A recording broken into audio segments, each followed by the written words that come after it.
Assalamualaikum warahmatullahi wabarakatuh. Hai teman-teman, di sini untuk beberapa menit ke depan, saya dan rekan saya akan menjelaskan materi mengenai teknik optimasi pada mata kuliah pengantar teknik kompilasi. Sebelumnya, perkenankan saya untuk memperkenalkan rekan-rekan saya.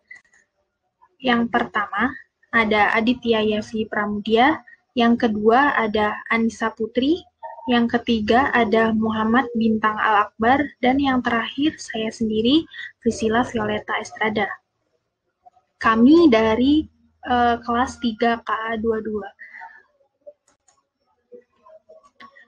Di sini untuk topik yang akan kita bahas, yang pertama ada definisi teknik optimasi, lalu ada dependensi, dan yang ketiga ada optimasi lokal, dan yang keempat ada optimasi global, lalu yang terakhir ada contoh kasus dari teknik optimasi. Yang pertama ada definisi teknik optimasi. Berasal dari kata optimal, yaitu paling bagus atau tertinggi, terbagus, paling menguntungkan. Jadi, dapat disimpulkan bahwa teknik optimasi merupakan suatu teknik guna untuk mengoptimalkan dan menjadikannya paling bagus atau yang paling baik.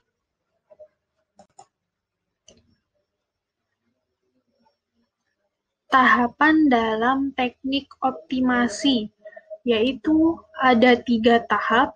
Tahap yang pertama ada dependensi optimasi, tahap yang kedua ada optimasi lokal, dan tahap yang ketiga ada optimasi global. Berikut untuk lebih detail mengenai dependensi optimasi. Apa itu dependensi optimasi? Dependensi optimasi itu merupakan tahapan optimasi kode yang bertujuan untuk menghasilkan kode program yang berukuran lebih kecil dan lebih cepat eksekusinya. Berdasarkan ketergantungan pada mesin, dependensi optimasi dibedakan menjadi 2 macam. Yang pertama ada Machine Dependent Optimizer, MDO, dan yang kedua ada Machine Independent Optimizer.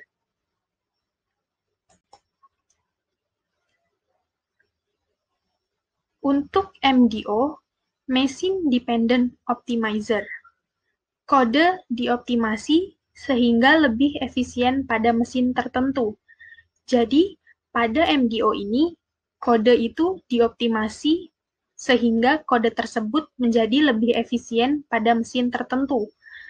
Optimasi ini memerlukan informasi mengenai fitur yang ada pada mesin, tujuan, dan menghasilkan keuntungan darinya untuk menghasilkan kode yang lebih pendek atau dieksekusi lebih cepat. Untuk MIO, Machine Independent Optimizer, strategi optimasi yang bisa diaplikasikan tanpa tergantung pada mesin tujuan tempat kode yang dihasilkan akan dieksekusi nantinya. Mesin ini meliputi optimasi lokal dan optimasi global. Jadi, untuk tahapan selanjutnya, tahapan kedua dan tahapan ketiga itu termasuk ke dalam MIO, atau Machine Independent Optimizer. Nah, sekarang kita masuk ke materi optimasi lokal. Optimasi lokal merupakan optimasi yang dilakukan hanya pada suatu blok dari source code. Optimasi lokal sendiri mempunyai 4 cara. Yang pertama, folding. Kedua, redundant sub-expression elimination. Ketiga, optimasi dalam sebuah iterasi. Dan yang keempat, strength reduction.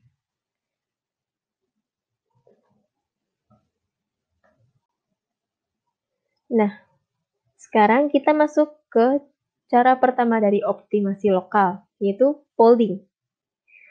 Folding merupakan nilai konstanta atau ekspresi yang bisa dievaluasi pada saat compile time, diganti dengan nilai komputasinya.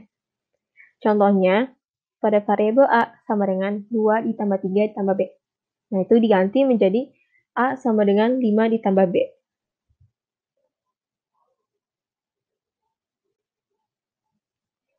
Nah, sekarang masuk ke cara yang kedua pada optimasi lokal, yaitu redundant subexpression elimination, yang merupakan menggunakan hasil komputasi terdahulu daripada melakukan komputasi ulang. Contohnya itu, variabel A sama dengan B plus C. Nah, pada variabel X sama dengan Y plus B plus C. Nah, B plus C-nya itu redundant, karena bisa memanfaatkan hasil komputasi sebelumnya, selama tidak ada perubahan nilai pada variabel. Nah, sekarang masuk ke cara ketiga dalam optimasi lokal, yaitu optimasi dalam sebuah iterasi. Nah, optimasi dalam sebuah iterasi itu kan dibagi menjadi dua. Yang pertama loop unrolling, dan yang kedua itu frekuensi reduction. Ya, pertama kita bahas loop unrolling dulu. Loop unrolling merupakan menggantikan suatu loop dengan menulis statement dalam loop beberapa kali. Nah, hal ini didasari pemikiran sebuah iterasi pada implementasi level rendah akan memerlukan operasi seperti inisialisasi, pengujian, adjustment, dan operasi. Nah, dalam setiap perulangan itu kan terjadi pengujian dan adjustment yang menambah waktu eksekusi. Nah, contohnya itu pada instruksi for do. Nah, for i sama dengan 1 sampai dengan 2. Nilai awalnya 1 dan nilai akhirnya itu 2. Nah, langsung melakukan A pada indeks i sama dengan 0.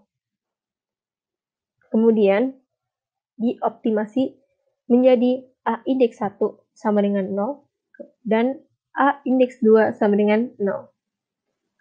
Nah, ini pada instruksi pertama yang menggunakan iterasi perlu dilakukan inisialisasi setiap eksekusi loop, pengetesan, adjustment, dan operasi pada tubuh perulangan.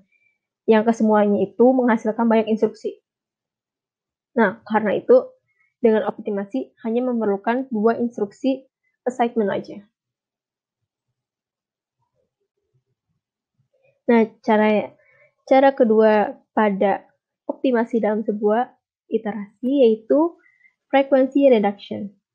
Frequency reduction merupakan memindahkan statement ke tempat yang lebih jarang dieksekusi. Contoh instruksinya itu pada statement for i sama dengan 1 sampai dengan 10. Nah, langsung melakukan pembukaan program pada inisialisasi pada variabel X sama dengan 5, kemudian A sama dengan A plus 1. Setiap input dari user akan ditambahkan 1. Nah, kemudian program diakhiri. Nah, variabel yang perlu dikeluarkan itu variabel X. Menjadi seperti codingan yang kanan. Oh iya, saya lupa kasih. Kita bacanya dari kiri ya, jangan ke kanan. Bukan komik, bukan bahasa Arab. Oke.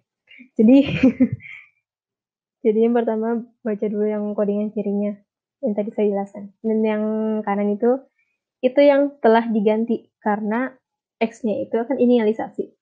Seharusnya dideklarasikan dulu baru. Nah, codingan yang sudah diganti menjadi X sama dengan 5. Kemudian for i sama dengan 1 sampai 10.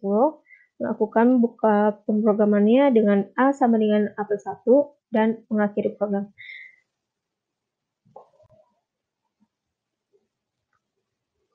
Nah, cara yang keempat yaitu strength reduction.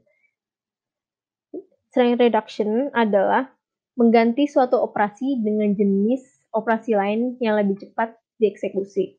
Contohnya itu pada beberapa komputer operasi perkalian itu kan memerlukan waktu lebih banyak dieksekusi. Nah, kalau perjumlahan itu tidak memerlukan eksekusi yang lebih banyak. Maka penghematan waktu bisa dilakukan dengan mengganti operasi perkalian tertentu dengan perjumlahan. Gitu. Contohnya itu pada variabel A sama dengan A plus 1. Nah, itu dapat diganti dengan int dalam kurung A. Nah, int itu perintah atau sintaks yang digunakan untuk menambah nilai bilangan bertipe data numerik sebesar 1. Optimasi global. Optimasi global dilakukan dengan analisis flow, yaitu suatu graf berarah yang menunjukkan jalur yang mungkin selama eksekusi program. Optimasi global sini keuntungannya dibagi menjadi dua, yaitu keuntungan bagi programmer dan keuntungan bagi compiler. Keuntungan bagi programmer dibagi menjadi 4, yaitu ada unreachable atau dead code, lalu ada unused parameter, lalu yang ketiga ada unused variable, dan yang terakhir ada variable. Unreachable atau dead code, yaitu kode yang tidak pernah dieksekusi. Misalnya di sini ada X dengan nilai awal 5. Kemudian apabila X sama dengan 0, maka A sama dengan A plus 1. Nah, instruksi A sama dengan A plus 1 ini tidak pernah dikerjakan karena kondisi X yang tidak pernah menjadi 0, sehingga hanya akan memperlambat proses. Lalu ada unused parameter, yaitu parameter yang tidak pernah digunakan dalam prosedur. Misalnya di sini ada prosedur penjumlahan dengan 3 buah parameter, yaitu A, B, dan C dengan tipe data integer.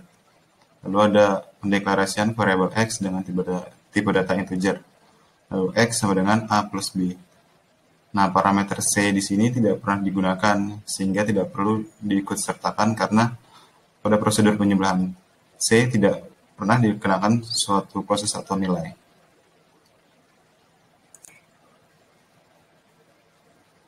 Kemudian ada unused variable, yaitu variabel yang tidak pernah digunakan dalam program. Misalnya, di sini ada pendeklarasian variabel A dan B dengan tipe data integer. Lalu, A diberi nilai awal 5. Nah, variabel B di sini tidak pernah digunakan dalam manipulasi, sehingga tidak perlu dideklarasikan. Kemudian ada variabel, yaitu variabel yang dipakai tanpa nilai awal. Misalnya, di sini ada pendeklarasian variabel A dan B dengan tipe data integer. Lalu A sama dengan 5, A sama dengan A plus B. Nah, variabel B di sini digunakan, tetapi tidak memiliki harga awal atau nilai awal. Kemudian, keuntungan optimasi global bagi compiler. Ada dua, yaitu meningkatkan efisiensi eksekusi program dan menghilangkan useless code atau kode yang tidak pernah terpakai. Lalu di sini ada contoh studi kasusnya, yaitu keinginan untuk melahap semua hidangan pada sebuah resepsi pernikahan. Namun keinginan ini dibatasi oleh keterbatasan untuk masing-masing.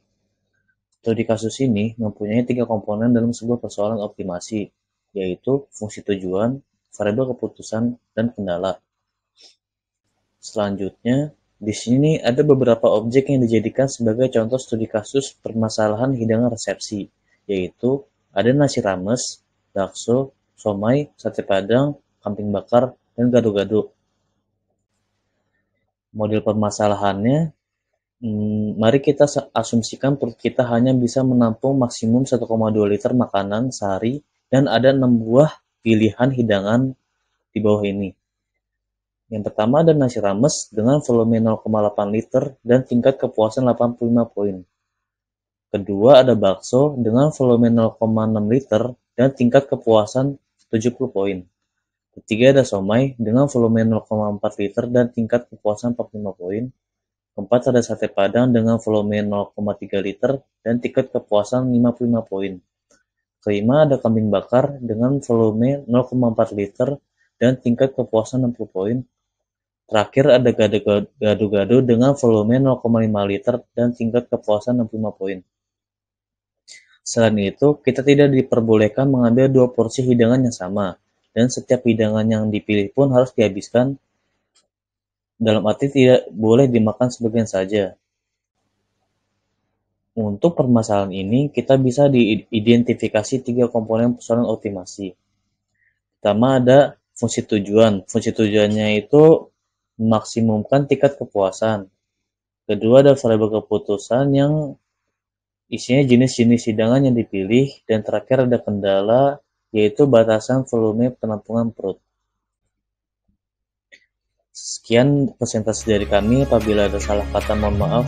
Terima kasih.